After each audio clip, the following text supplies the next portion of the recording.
Hello guys, welcome back. Part 3. This is the one you've been waiting for, I think. Yes, we're finally in primer. So I did the work on the wing roots with the Mr. Surfacer, and they've come out fine. If I'd spent more time on it, I probably could have done a better job.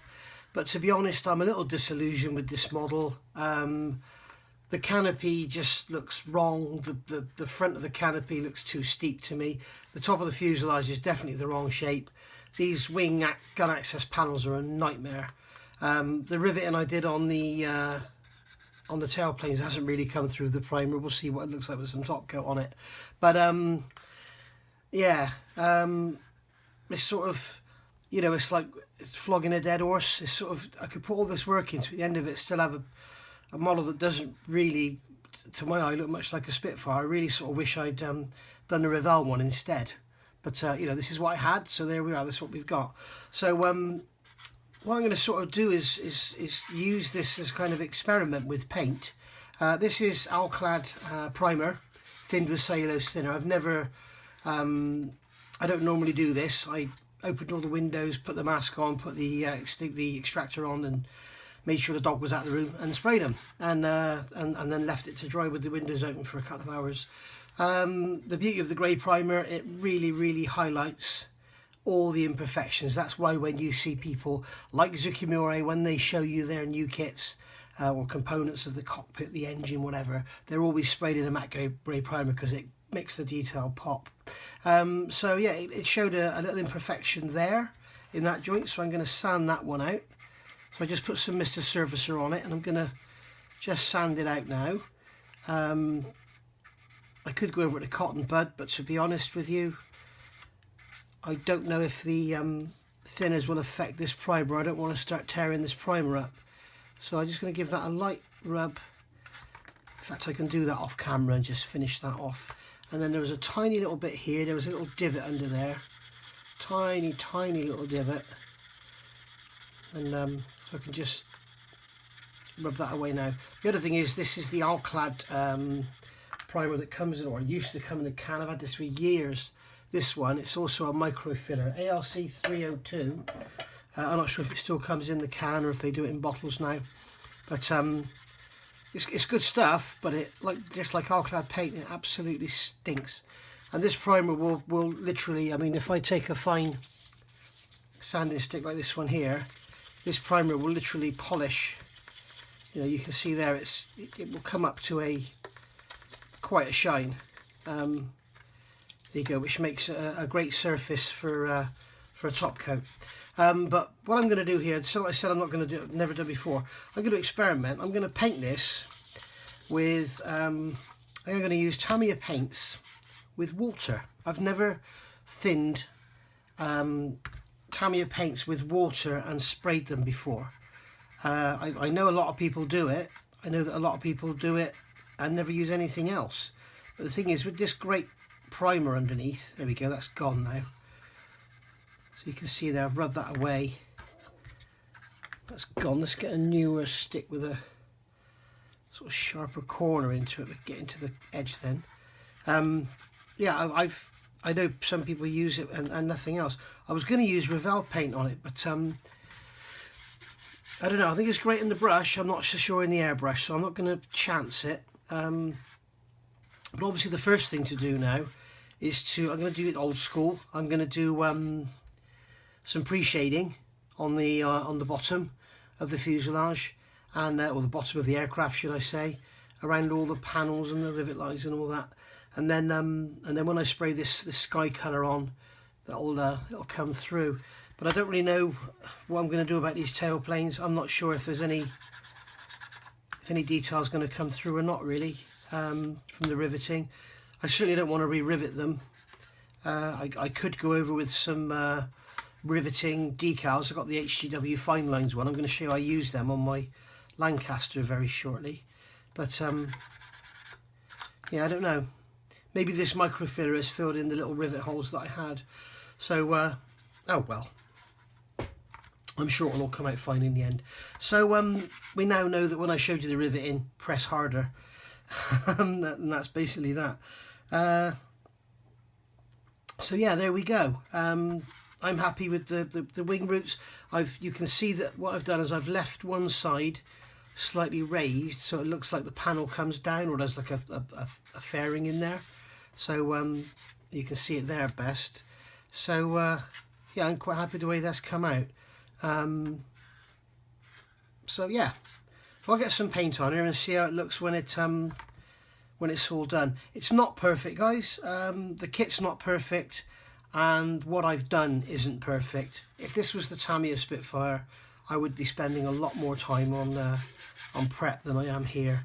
So let's just get some paint on it and call it a done deal. It was a fun build anyway. So right, so that's the pre-shading done now. I know this is very 1990s, but I actually like the effect of it. I think it gives a lovely effect. You'll never see this on a real aircraft,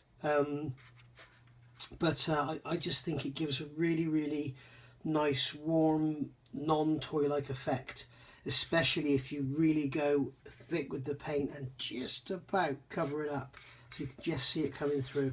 So yeah, and I used Vallejo Olive Drab for this Model Air, this one, and I'll tell you what, I'd pour this down the drain, but it'd probably block the bloody drain up. This is the mess. This is the number of clogs it had in the airbrush. I thinned it with water and then it became too thin, and I thinned it with some Vallejo airbrush thinner and it became too thin. Oh God, life's too short, you know. Why would you bother with this bloody stuff? So anyway, so that's all done anyway. I wish I'd used, like, you know, Tamiya with Mr. Colour Leveling Thinners. It wouldn't have dried up once then. I think that's what they call tip dry. So yeah, because I never finish anything, my painting skills aren't maybe as good as some. And also I've done the shading on the undercarriage legs and the undercarriage doors there as well. So and the pitot tube, you can see there, sat in the blue tile. I'll have to do some post shading on the other side of the doors. So there we go. So I'm ready to put the top coat on now, and what I'm going to use is my Tamiya Sky, which is XF21, and this thinners that I make, which is basically the one that everybody shows you to make. I use it as an airbrush cleaner as well. You can see the sediment in the bottom. I've got a fresh bottle here without the sediment, you can see here, and basically, yeah, that is it's sort of 60% water, 20% screen wash, 20% 99% alcohol. So it's not a bad thinner. In fact, there's something in the bottom there. I don't know what it is, but I'm not going to worry about it too much. So yeah, that's going to be my plan. I've actually just painted the spinner, because that has to be the same colour as the underside, but I thought I'll use the guns. I used the guns colour on that one because it's a slightly different shade, and also you get this semi-gloss effect on it. So I think what I'll do is I'll leave that. I won't do anything with it. That was also thin with water and that went down lovely. So the only trouble with guns is it is semi-gloss, which is great for decals and stuff, decals. But the other downside to it, it does take quite a while to dry. You can easily leave finger marks in it, whereas if this is sprayed with Tamiya, I could pick up it after an hour, it'd be fine.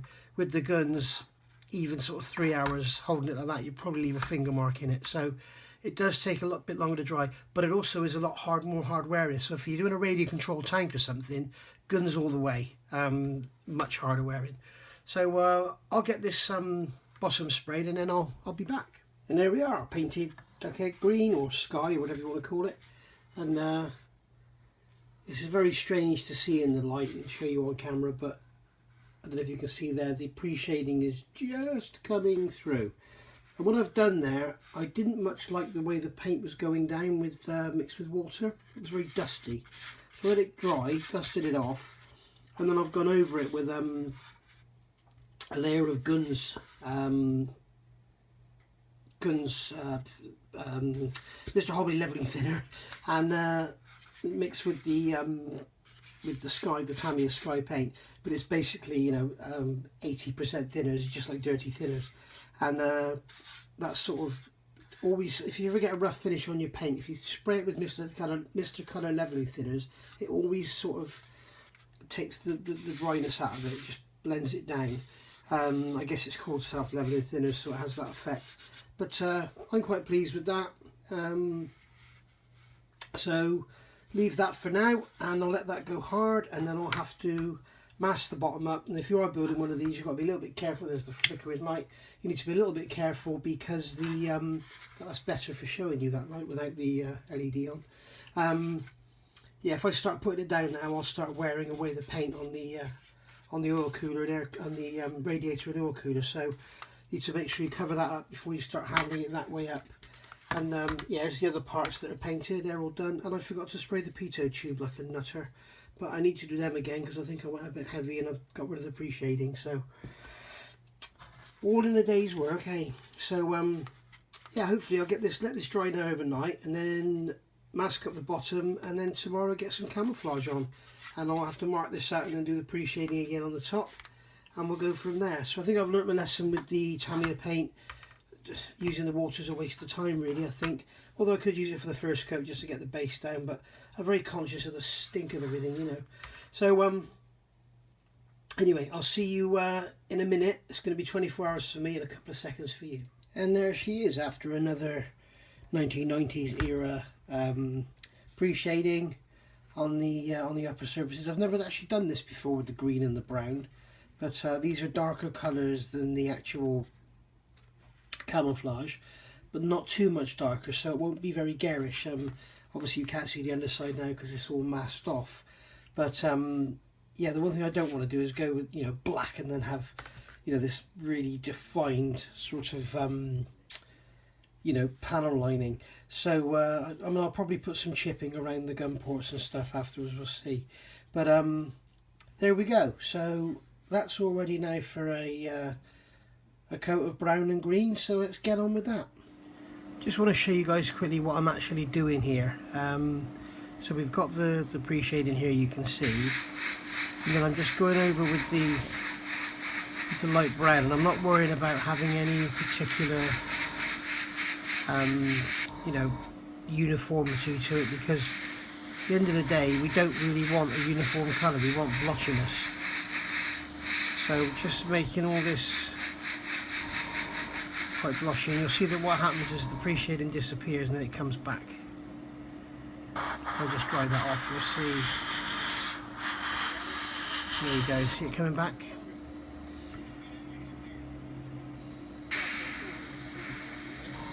So I'm just going to outline the shape I've drawn on.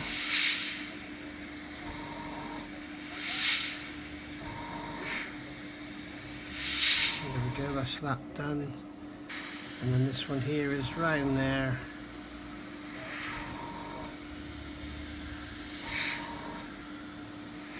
And like that. And then on this side,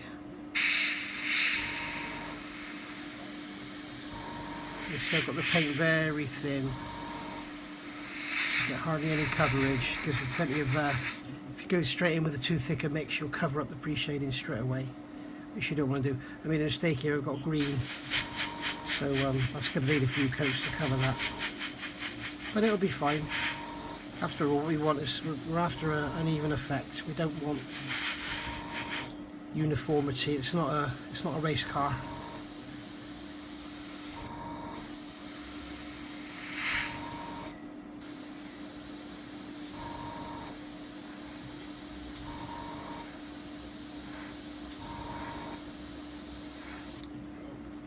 Spit there.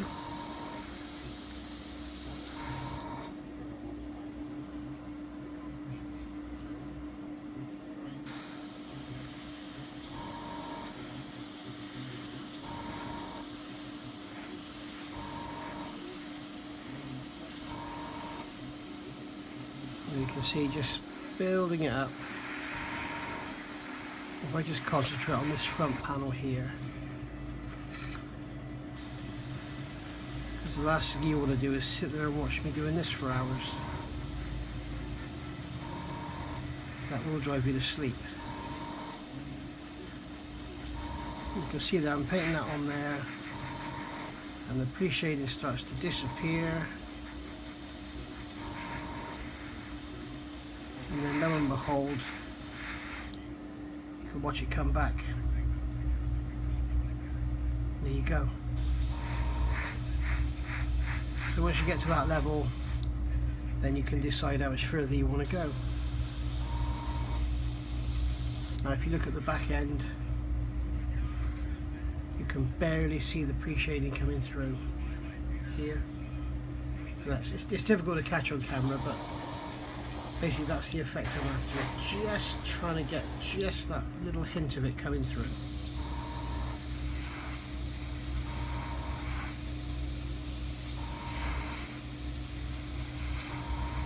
So I'll carry on and get this done, and I'll see you in a minute. So there's the brown done.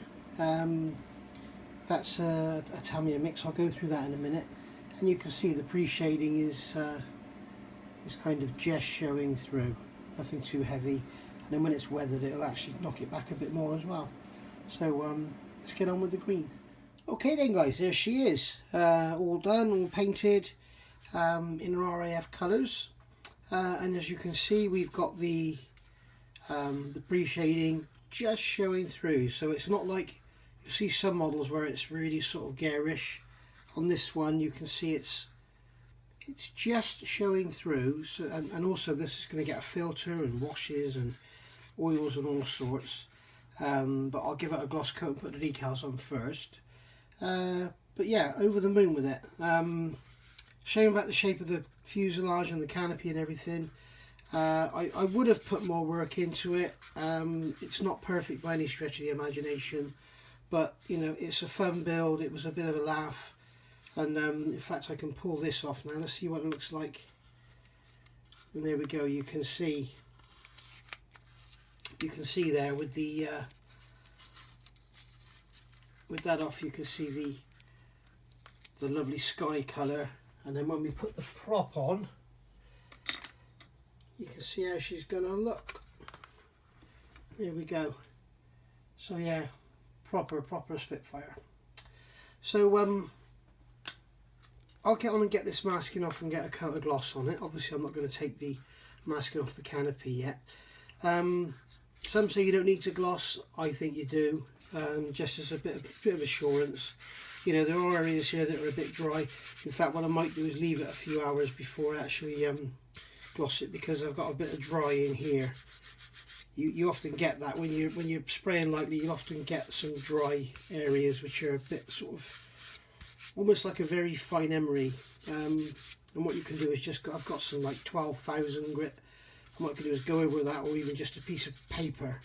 It's just enough to take it off, and if it goes through, you either think to yourself, well, it looks like a weather effect, or you can go over it again. The what I've used for these, they're my two mixes. I got them off of the brand new Tamiya 148 Spitfire, which is a lovely kit apparently. And what they've done on their instructions, they've suggested the colours are 5 parts XF61 to 1 part XF62, okay, and then 5 parts XF52 to 1 part XF49, and that gives you those colours that we've got on here, which are these RAF green, RAF brown. Yeah, and if you compare those to the guns colours, they're that's right, these are the RAF colours. If you compare those to them, they are quite a lot different. So you pay your money, it takes your choice. I would say the guns colours are slightly more faded, but I was going to use the guns on here, but I'm going to keep that for another project, maybe for the Lancaster, I don't know. So yeah, so I'm happy with the way that's come out. I've got the got the pre-shading showing through. Once the masking's off, we can see that with the sky olive, or duckhead green, olive green, what am I talking about? It looks all the business. I've got to paint the exhaust yet and fit them on. They'll go on last. I've also got the mirror painted. That'll go on last, and the antenna and the antenna shaft will go in there as well, and the tail wheel. So yeah, all in all, there we go. So I'll get a coat of gloss on it now and then I'll be back. Right, just one little thing. These decals that go on here, we've got the flashes on the fin, and then we've got the roundels on the side. Obviously they've got a lot of white in them, so I'm a little bit concerned about the colour of the camouflage bleeding through. So I've cut the decals out and I've made up some masks, and now what I'm going to do is just spray this with a light grey, just to try and lighten it down a bit and get rid of the difference between the two colours, and then hopefully when the decal goes on, the camouflage won't show through, which can be a problem. A lot of decal manufacturers now, they actually give you a white circle to put on first and then you put the decal on, but this being a fairly old kit, they haven't done that. So I'll get on and just do this, and then we'll give it a gloss coat after that. And there we are, all painted with I used a Vallejo off-white colour, and I've put it on very thin so that if there is any bleed through, then it will give you a kind of weathered effect in the decal. And I've also put another blob of Vallejo mask on there, liquid mask, to mask up the formation light, or whatever light that's called. So there we go. Now I'm going to let that go off and get a gloss coat on it, and then we'll be back for fitting decals, I guess, which will be part 4. So I'll get the gloss coat on, then we'll look at it after it's got the gloss coat on. We'll call that end of part 3, and then we'll move on to part 4 with decals and weathering. And there we go, guys. There she is, all gloss coated. It's not absolute pure gloss coat, it doesn't need to be. It's just got a bit of a sheen, which is what you need for the decals. And also, to if you want your weathering to be really heavy, don't worry about doing this, just weather it. But if you don't want the weathering to be too heavy, which I don't, then put a gloss coat on first, and then you've got the chance to just wipe everything off. Whereas if you put any sort of clay wash or enamel wash or any of the the AK washes and all that, they're going to go on with they're going to go on and stick down to into the matte paint. Whereas with the gloss, you could just wipe it off. It also helps with decals. So that's it. We've got the white circles on, and we've got our white flashes on the back, ready for our decals to go on. And you can see that basically that will go over there like that and cover it up. So that's guaranteed to have white shining through on the decal, and the same with the roundels once they're cut out. What did I use? This stuff, Aqua Gloss. It's ALC 600. It's from Alclad. I get mine from Hero Boy, which is in Tewkesbury.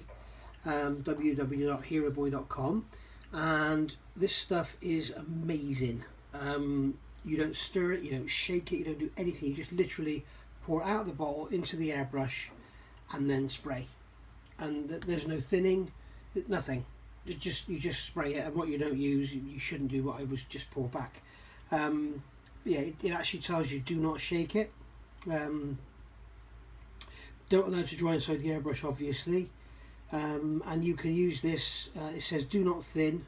See on there, do not thin, do not shake. And it's actually recommended for using over Alclad metal coats. So I've never tried it for that, but apparently it doesn't dull it. But it is a very, very resilient, hard wearing gloss finish coat that goes on. I mean, some people have even used this for car bodies and got a shine with it. It can be rubbed back and sanded, but you need to leave it a good little while to dry, which I need to do here because I've got some. I went over the whole aircraft after I primed it because I had a sort of dusty finish, and I obviously haven't done in there properly. So I'll polish that a bit. It won't show up too much when it's matte. If this was my Tamiya Mosquito or Tamiya Spitfire, I'd be a lot more fussy than I am being with this, I can assure you. I'm afraid this kit is probably no better than the Revell. So yeah. So anyway, there we go. That's part 3 done. Thanks for staying with me, and thanks for watching. I hope you've enjoyed it. Maybe you've learnt something, I don't know. If you have any questions, just stick them down in the comments below. Any comments you want to make. If you want to get in touch with me, it's nigelsmodelingbench@gmail.com, or one word, Nigel's Modelling Bench with no hyphen. And that's that really. So I'll let this dry off now, do a bit of polishing, then get the decals on, and I'll be back with part 4, which will be decaling, decaling, and weathering. So bye for now, and thanks for watching.